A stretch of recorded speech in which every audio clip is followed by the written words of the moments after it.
To my channel Lisa Victor. নতুন একটা blog নিয়ে আমি আবার চলে এসেছি। তো নতুন ব্লগে এখানে আজ আমি দেখাবো যে আমি আমার লিভিং রুমটা কিভাবে সাজিয়েছি। তো তোমরা অনেকেই জানো যে প্রথমে আমি আগে ওয়েস্ট বেঙ্গলে থাকতাম, এখন আমি ব্যাঙ্গালোরে থাকি। তো যখন আমি ব্যাঙ্গালোরে আসি তখন আমি ওয়েস্ট বেঙ্গল থেকে সমস্ত কিছু জিনিসপত্র নিয়েই একদম ওয়েস্ট বেঙ্গল থেকে একদম ব্যাঙ্গালোরে চলে এসেছি। তো ব্যাঙ্গালোরে আসাটা আমার জন্য অনেক টাফ ছিল এবং আমাদের জন্য অনেক টাফ ছিল। তো এসে পরে ঘর গুছিয়ে রাখাটা খুব বড় একটা ব্যাপার আমাদের জন্য হয়ে গিয়েছিল। তো আমি ভাবলাম যে আমার লিভিং রুমটা একটু সুন্দর করে সাজিয়ে নিই। তো ভাবলাম আমি সাজাবো, তো তোমাদেরকেও একটু দেখিয়ে দিই যে আমি কিভাবে আমার লিভিং রুমটাকে কিভাবে সাজাচ্ছি। চলো দেখে নেওয়া যাক আমার লিভিং রুমটা প্রথমে কেমন ছিল, তারপরে আমি কিভাবে কেমন করে সাজাই।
সাজিয়ে নিয়েছি আমার লিভিং রুমটাকে।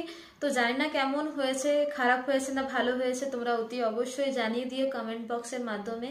যদি ভালো লেগে থাকে অতি অবশ্যই লাইক, কমেন্ট, শেয়ার, সাবস্ক্রাইব করে দিও। আর যদি আমার ভিডিও তোমরা সবার আগে পেতে চাও অতি অবশ্যই নিচে থাকা বেল আইকনটাও টিপে দিও, একদম ভুলবে না, ঠিক আছে? আরও একবার বলছি, আবারও বলছি, বারবার বলছি তোমাদেরকে, তোমরা কি ভিডিও চাইছো, কি ব্লগ চাইছো আমার কাছ থেকে, তো সেই ব্লগটা নিচে থাকা কমেন্ট বক্সের মধ্যে জানিয়ে দিও যে এই ব্লগটা তোমার কাছ থেকে চাই আমি। তো বাস আমি চেষ্টা করব তোমাদের জন্য ওই ব্লগটা নিয়ে আসার। তো আজকের জন্য বাই, টাটা, আবার দেখা হবে অন্য একটা ব্লগে। বাই।